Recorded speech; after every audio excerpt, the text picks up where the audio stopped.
kelganimiz uchun uzr so'raymiz. Hay bolam, nima deyapsan? Конечно, tushunamiz. Sizlar-ku hukumatga xizmat qilasizlar, elga xizmat qilasizlar. Ishlaringiz ko'p-da. Hatto ishi yo'qlar ham kechib beryapti-yu. Aslida yanga, sizga kuyovlar tomonidan juda ham повезло, a? Конечно, повезло. Oy desa oydek, kun desa kundek, o'qimishli, oyoqqa turgan, ilmli, madaniyatli.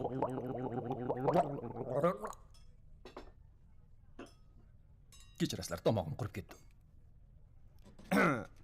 Rostini aytganda oyi, sizga emas, mana bizga повезло.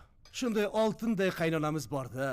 Xarakteri oltin, yuragi oltin, qo'li oltin, Tishi oltin.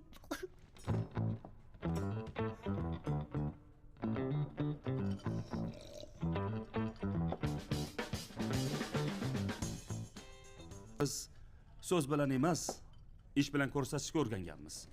Shuning uchun tezgina ishga o'tib qo'ya qolaman. O'zimizni kichkinagina sovg'amizni topshirishga ruxsat berasizlar. Mana shu 3 kuyovingiz nomidan ota sizga avtomobil.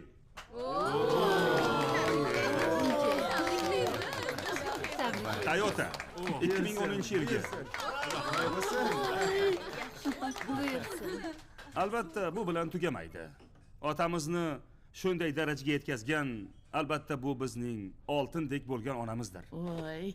Onamiz bo'lmasa, otamiz ham bo'lmasdi, biz ham bo'lmasdik. Shuning uchun ona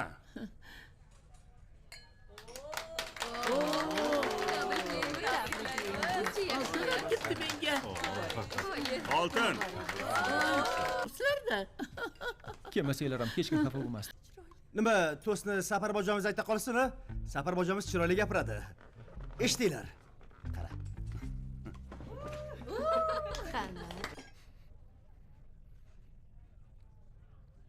Ota-u. Oh.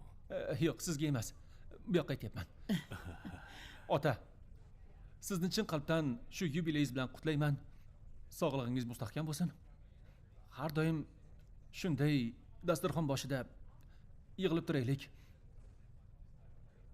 Buyursin mashinalar, o'sha